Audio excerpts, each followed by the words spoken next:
Hello dear viewers, friends and students. In this video lecture I solve question number 7 and 8 of exercise 13.2 class 10th NCERT textbook.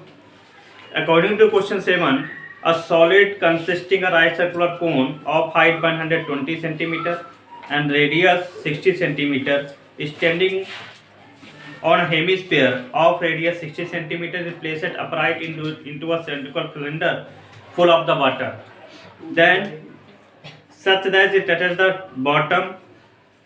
Find the volume of the water left in the cylinder if the radius of the cylinder is 60 cm and height 150 cm. सबसे पहले हमारे पास एक solid है of A right circular cone of height 120 centimetre. देखिए जो एक solid हमें provide है वो इस तरीके से प्रोवाइड है. एक तो राइट सर्कुलर कोन इसमें है और एक हेमिस्फीयर है. इस तरीके से सॉलिड प्रोवाइड है. ये जो सॉलिड प्रोवाइड है इसका रेडियस स्मॉल आर मान लेते हैं दिस इज, और कोनिकल पोर्शन की हाइट स्मॉल एच मान लेते हैं. तो स्मॉल आर इक्वल टू हमें प्रोवाइड है. क्वेश्चन में ही कहा गया है solid consisting of A right circular cone of height 120 centimetre. इसकी हाइट 120 सेंटीमीटर प्रोवाइड है एंड रेडियस 60 सेंटीमीटर. तो जो कोनिकल पोर्शन की रेडियस है वही हेमिस्फेरिकल पोर्शन की रेडियस हो जाएगी, दोनों की सेम रहेगी. ठीक है, जब दोनों एक में कंसिस्ट हो रहे हैं ये कहा गया है. अब इस पूरे बेसल को एक सिलेंड्रिकल बेसल रखा जाता है जो कि फुल ऑफ वाटर से फिल है. इसके अंदर रखा जाता है और ये सिलेंडर है इसकी हाइट 180 सेंटीमीटर है, ये दिया गया है. और इसके बेस का रेडियस जो है वो प्रोवाइड है आपको 60 सेंटीमीटर और ये पूरा कंप्लीटली वाटर से फिल है. पूरा का पूरा वाटर से फिल है, ध्यान दीजिएगा. ठीक है, फिर क्वेश्चन में यही कहा गया. तब आपसे कह रखा है find the volume of water left in the cylinder if. ठीक है, तो इस पूरे ये पूरा वेसल सॉलिड है, इसको उठा के जब इसके अंदर रखा जाएगा. अब अगर इस पूरे सॉलिड की हाइट आप देखें, क्योंकि ये यहाँ से यहाँ तक ये भी कितना हो जाएगा 60 हो जाएगा, ये 120 है, तो पूरा यहाँ से यहाँ तक इसका हाइट कितना हो जाएगा, ये हाइट कितना हो जाएगा देखिए 180 सेंटीमीटर. अब इस पूरे वेसल को जब इसके अंदर रखेंगे तब सिचुएशन क्या क्रिएट होगी.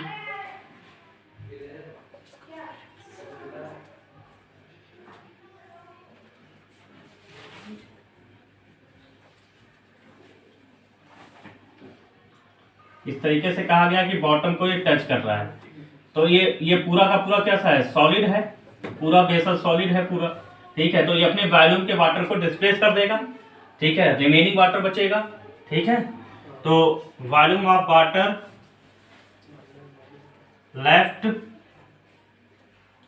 Water left in the cylinder. ठीक है, या cylindrical vessel equal two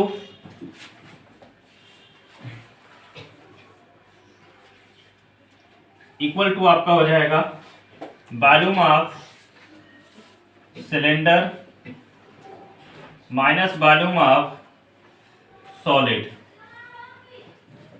cylinder का volume pi capital R square capital H. Solid का वॉल्यूम, सॉलिड में कोन और हेमिस्फीयर का कॉम्बिनेशन है, तो वॉल्यूम ऑफ हेमिस्फीयर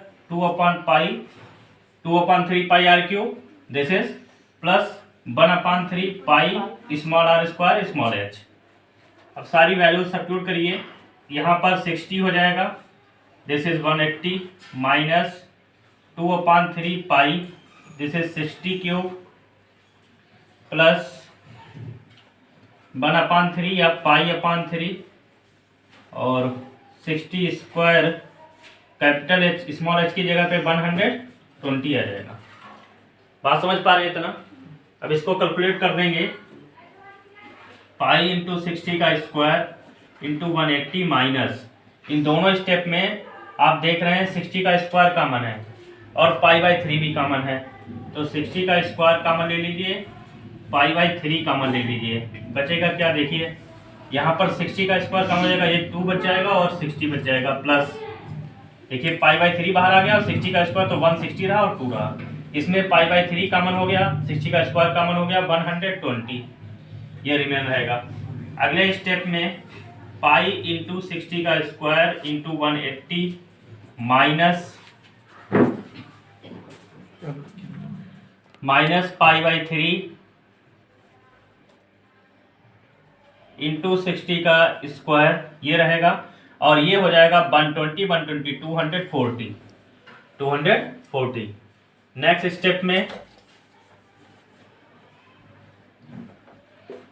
इक्वल में हो जाएगा आपका, देखिए दोनों स्टेप में अब क्या कॉमन हो जाएगा, 60 का स्क्वायर कॉमन हो जाएगा, पाई इंटू 60 का स्क्वायर कॉमन ले लीजिए तो यहाँ पर कितना रहेगा 180 माइनस यहाँ पर पाई और 60 का स्क्वायर कॉमन हो जाएगा 240/3 यानी कितना हो जाएगा 80 हो जाएगा।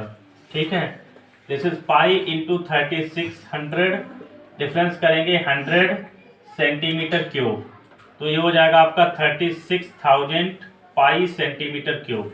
अगर पाई के टर्म्स में आंसर है तो यही सही है, अदरवाइज पाई का वैल्यू आप 3.14 रख के कैलकुलेट करेंगे, आपको रिक्वायर्ड रिजल्ट ऑब्टेन हो जाएगा। इस तरीके से हमारा इस सिलेंडर में कंटेनर में जो बचा हुआ वाटर है उसका वैल्यू आ जाएगा।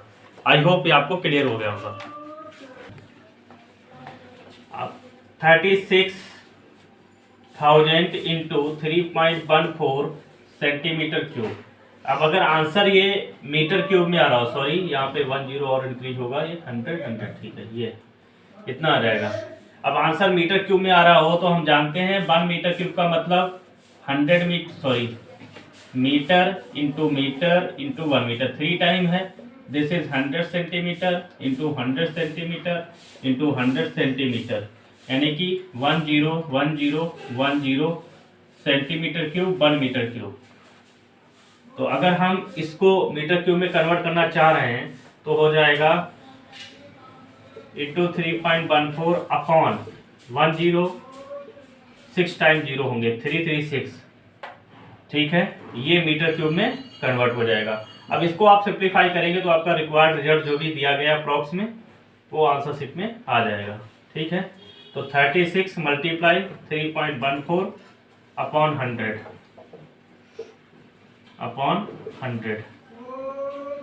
या 0.36 मल्टीप्लाई 3.14, इसका प्रोडक्ट करेंगे तो हमारा रिक्वायर्ड रिजल्ट आ जाएगा, वो भी मीटर क्यूब में।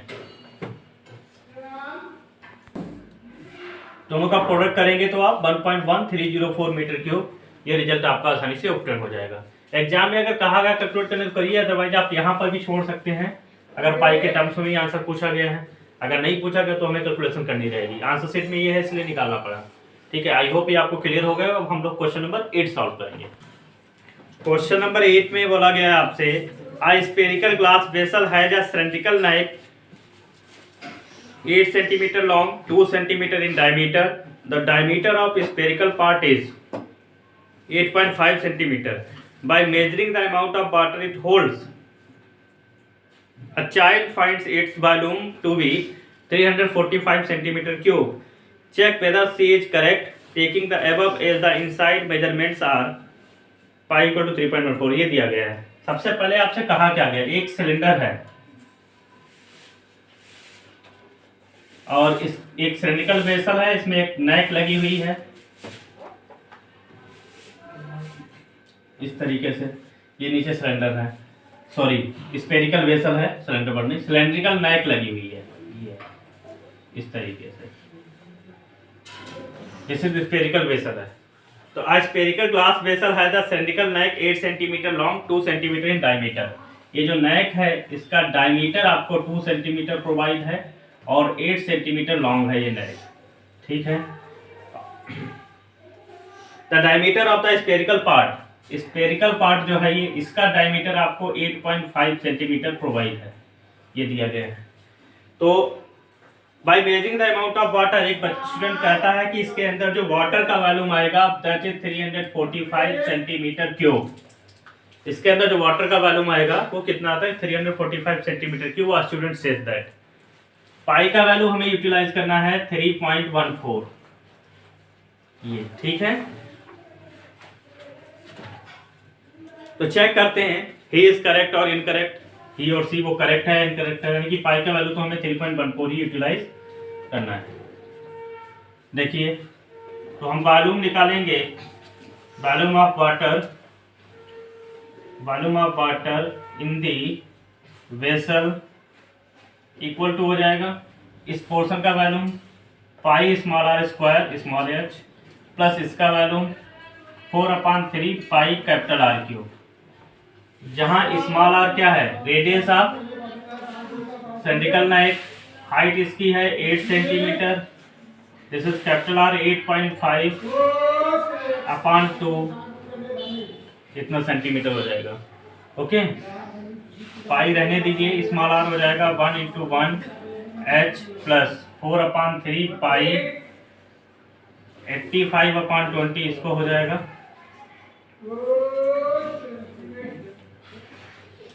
या 17/4, क्योंकि ये 17 5 से डिवाइड करेंगे 17 हो जाएगा और ये 4, 17/4 और 17/4 सेंटीमीटर क्यूब। कैलकुलेट करिए, 8 पाई प्लस 4 से 4 ये फिनिश हो जाएगा, ठीक है, 17 और 17 का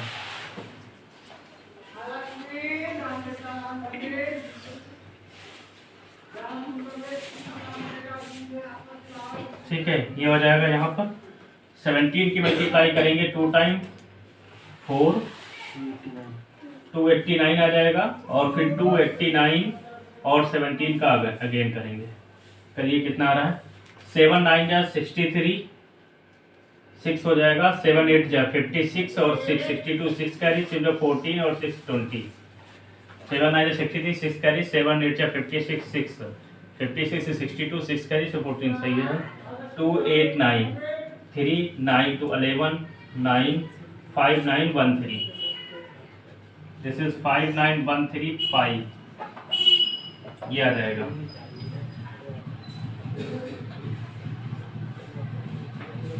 ठीक है, अब 48 × 8 करेंगे, 8 8 जा 64, ठीक है, 6 कैरी 8 4 जा 32 और 6, ये आ जाएगा pi plus 5 9 1 3 pi upon 48 equal to, यहाँ पर 3 8 4 सर प्लस 4 2 2 4 5 नहीं होगा सर, वो प्लस क्या 4 होगा 5 sorry this is 4 this is 4, ठीक है, 7 9 दिस इज 5 2 9 7 और 5,